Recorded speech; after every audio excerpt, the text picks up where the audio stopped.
अस्सलाम वालेकुम अजीज दोस्तों, भाइयों, बुजुर्गों। दमा एक आम बीमारी की तरह है। बहुत सारे लोग इसमें मुब्तला रहते हैं। सर्दियों में अमूमन इसका जोर ज्यादा हो जाता है।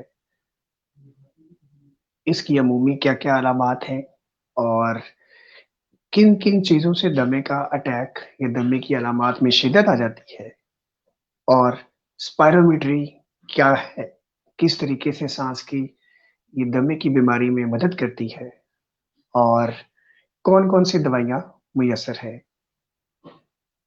मैं doctor Amdad Ali Farooqui, assistant professor services hospital Lahore, consultant physician and pulmonologist आपसे मुखातिब हूँ। मैं पिछले 14 बरस से 2006 से सांस के अमराज का इलाज कर रहा हूँ, और पिछले साल मार्च 2020 जब से कोरोना की वबा पाकिस्तान में आई है, तब से कोरोना के मरीजों के इलाज में मसरूफ़ अमल हूँ। आज इस मौजू की सिलेक्शन का मकसद ये है कि सर्दियों में जिस तरीके से सर्द हवा और निमोनिया इन्फेक्शन और कोरोना इन्फेक्शन की वजह से सांस के अमराज बहुत ज़्यादा हो जाते हैं, बढ़ जाते हैं, इसी तरह अस्थमा या दमे के मरीजों की मुश्किलात बढ़ जाती हैं, ज़्यादा हो जाती हैं। जिसके लिए मैंने ज़रूरी समझा कि हम इस टॉपिक पे बात करें और इसके बारे में आसान, सादा अल्फाज के अंदर मालूमात आप लोगों तक पहुँचाएँ। दमा भी आम बीमारियों की तरह एक बीमारी है। इसमें ऐसी कोई बात नहीं कि हम कहें जी कि दमा दम के साथ है, दमा अस्थमा का प्रॉब्लम हो गया तो ज़िंदगी ही बदल गई है, ज़िंदगी के अंदर कुछ भी अच्छा नहीं रहा, या क्या होगा, किस तरह होगा, ये सारी मनफ़ी सोच इसकी ज़रूरत नहीं है। अस्थमा के पेशेंट भी बिल्कुल आम लोगों की तरह नॉर्मल ज़िंदगी गुज़ार सकते हैं, बल्कि गुज़ार रहे हैं। वो वाले दोस्त अहबाब भाई जो अस्थमा का ट्रीटमेंट मुआलिज की हदायत के ऐन मुताबिक और मुस्लिम डॉक्टर से कराते हैं, अमूमन वो नियर नॉर्मल लाइफ गुज़ारते हैं। आज हम शुरू करेंगे इसी टॉपिक को। तो दमे की अमूमी अलामात क्या हैं? याद रखिए कि सारी अलामात एक मरीज़ में हो सकती हैं, मुमकिन है सिर्फ़ एक अलामत हो, और बाज़-औक़ात सारी अलामात इकट्ठी हों या वक़्फ़े-वक़्फ़े से आती जाएँ। दमे का मर्ज़ उम्र के किसी भी हिस्से में हो सकता है, किसी ख़ास उम्र के लिए महदूद नहीं। बच्चों में, लड़कपन में, जवानी में, बुढ़ापे की हालत में, किसी भी फ़ेज़ पे अस्थमा का प्रॉब्लम आ जाता है। अमूमन अस्थमा का प्रॉब्लम जब बचपन में शुरू होता है, तो बच्चे जब बड़े होते हैं और अपना कद-काठ पूरा कर लेते हैं, तो अमूमन फिर कई सालों के लिए या हमेशा के लिए जो खुद ब खुद ही ख़त्म हो जाता है। और कुछ लोगों में ये बरकरार रहता है, इसकी शिद्दत में कमी आती जाती है। अमूमन सर्दियों के दिनों में अस्थमा की शिद्दत में इज़ाफ़ा हो जाता है, और उसके अलावा वो वाले दोस्त अहबाब जो कुछ और मेडिसिन्स लेते हैं, कुछ और डिज़ीज़ेज़ में मुब्तला हैं, तो बाज़-औक़ात उनके अंदर ये प्रॉब्लम और ज़्यादा शिद्दत इख्तियार करता है, या दवाइयों के साइड इफ़ेक्ट की वज़ह से इसकी शिद्दत ज़्यादा हो जाती है। अमूमी तौर पे साँस में घुटन, सीने में जकड़न, साँस में सीटी की आवाज़ आना, ये ऐसी अलामत है जो तकरीबन हर शख्स में होती है। मरीज़ बताते हैं कि सुबह-सुबह अर्ली मॉर्निंग, रात के आखिरी हिस्से में ख़ास तौर पे, या कोई एक्सर्शन भागते-दौड़ते, काम करते हुए जब साँस चढ़ता है, तो साँस में सीटी की आवाज़ आती है और सीने में घुटन का एहसास होता है। इसके अलावा जो दूसरी आम अलामत है वो खुशक खाँसी है, और ये खुशक खाँसी भी अमूमन शाम के औकात में ज़्यादा होती है, या सहरी के टाइम पे, फजर के टाइम पे अमूमन ज़्यादा ये खाँसी तंग करती है। इसके साथ जो तीसरा मसला अमूमन होता है, वो खाँसी, साँस और खाँसी और सीटी के बाद वो अमूमन जो है वो केरे की प्रॉब्लम होती है। अक्सर लोगों में ये देखा गया है कि जिनमें अस्थमा का प्रॉब्लम होता है और वो एलर्जी की बुनियाद पे होता है, उनमें अमूमन नेज़ल प्रॉब्लम या साइनस प्रॉब्लम जो है ना वो रहता है, जिसकी वजह से अक्सर उन्हें अपना जो है गला साफ करते रहना या गले में खराश का मसला रहता है। और जब अस्थमा का ट्रीटमेंट किया जाता है, तो ऐसे मरीज़ों के अंदर केरा या साइनस प्रॉब्लम के ऊपर ख़ास तवज्जो दी जाती है कि कहीं अगर ये भी मौजूद है, तो इसका भी इलाज किया जाए। इसके अलावा अमूमन दमे की कोई और अलामात नहीं होती।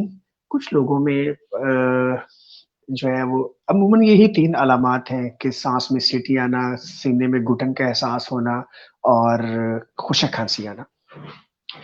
ट्रिगर्स क्या चीज़ होते हैं? ट्रिगर्स असल में वो वाली चीज़ें होती हैं जो दमे का अटैक करने का बायस बनती है। अस्थमा एक ऐसी बीमारी है, एक ऐसी कंडीशन है जिसमें अमूमन दिन के 24 घंटे और साल के 365 दिनों में बीमारी का ज़ोर एक सा नहीं रहता, बल्कि वक़्त के साथ और रात और सुबह के पहर में इसकी शिद्दत में कमी आती रहती है। इसको हम मेडिकल लैंग्वेज में कहते हैं डायर्नल वेरिएशन। कि सुबह और शाम के औकात में साँस की तंगी में जो फ़र्क आ जाता है, इसको शब-ओ-रोज़ में तब्दीली के साथ डायर्नल वेरिएशन कहते हैं।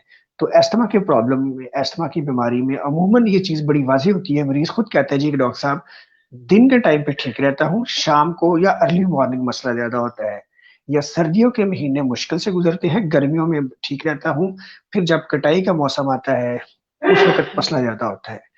तो ये जो ट्रिगर्स होते हैं, ये वो चीज़ होती है जो साँस का अटैक या साँस में घुटन का एहसास पैदा कर देती हैं।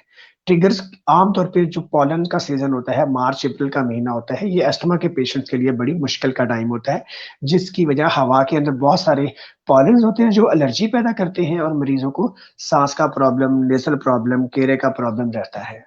इसके अलावा घरों के अंदर जो डस्ट होती है, पुराने कपड़े जो ख़ास तौर पे सर्दियों में जब गर्म कपड़े जो है निकालने के लिए संदूक खोलते हैं, अलमारी खोलते हैं, तो उसकी जो हमक महसूस होती है, उसके साथ भी साँस का प्रॉब्लम हो जाता है। इसके अलावा कुछ लोग जिनको कागज़ का मसला होता है, जब वो पुरानी फ़ाइलें खोलते हैं, दफ़्तर का हिसाब-किताब करते हैं, तो उनको भी जब वो डस्ट पड़ती है, तो उसके साथ साँस की प्रॉब्लम का शिकार हो जाती हैं। फिर जिन घरों में नमी ज़्यादा होती है, बाज़ नमी की वज़ह से भी उनके अंदर साँस का प्रॉब्लम आना शुरू हो जाता है।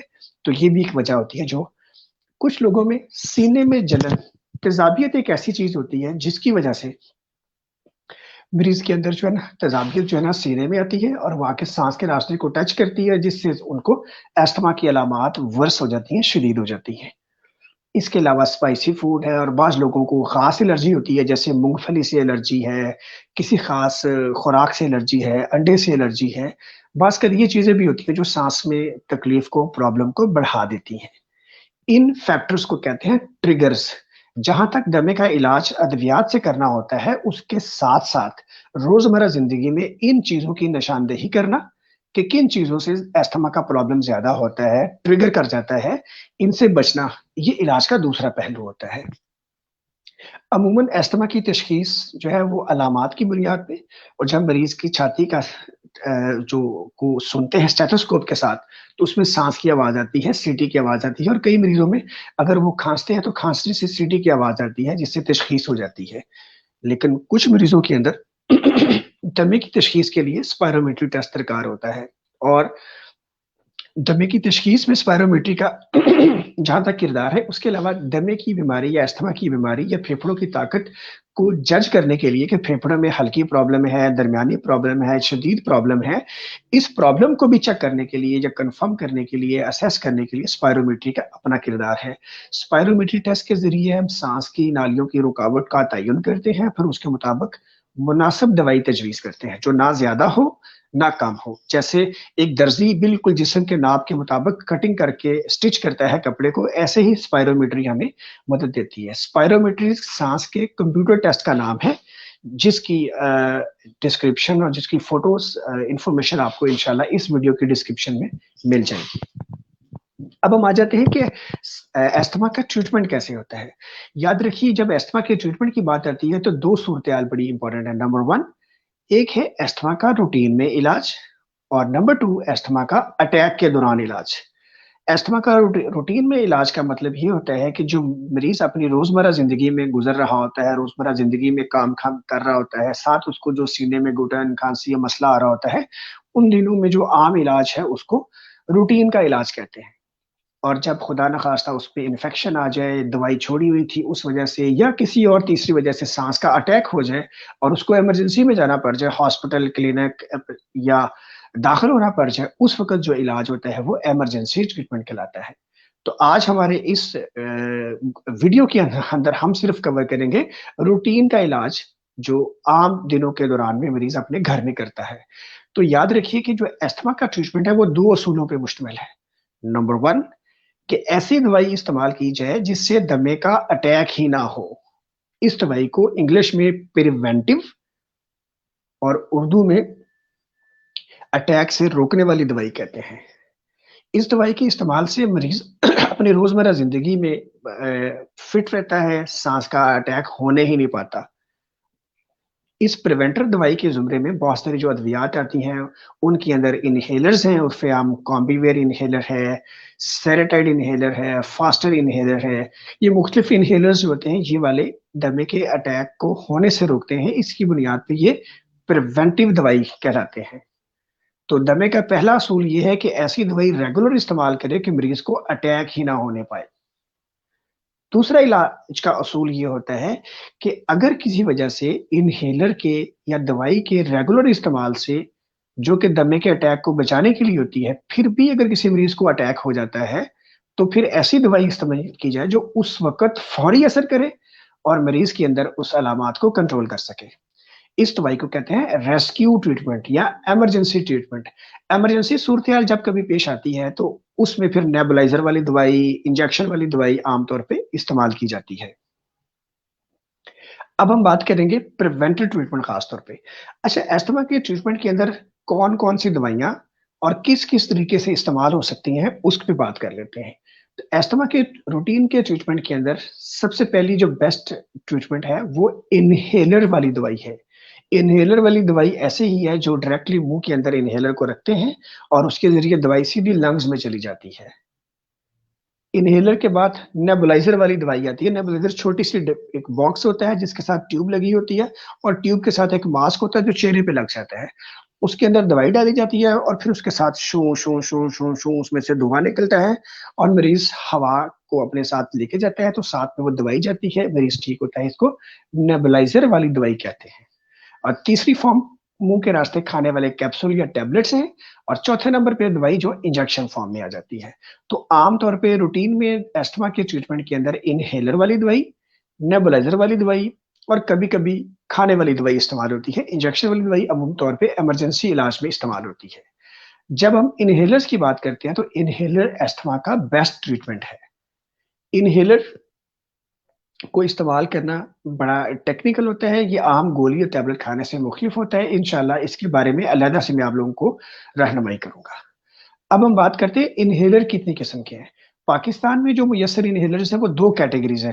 نمبر 1 میٹر ڈوز انہیلر اور number 2 dry powder inhaler. Meter dose inhaler وہ ہوتا ہے جس کو عموماً جب ہم استعمال کرتے ہیں, دباتے ہیں تو شو کر کے دوائی نکلتی ہے اور اس دوائی کے نکلنے سے اس میں بلکہ پریشر سے گیس ہوتی ہے اور وہ شو کر کے دوائی نکلتی ہے اور مریض سانس کے ذریعے استعمال کرتا ہے. اس کو میٹر ڈوز انہیلر کہتے ہیں. سب لوگ عموماً جس سے واقف ہے وہ ایک نام ہے وینٹولین انہیلر. یہ میٹر ڈوز انہیلر کی طرح ہوتا ہے.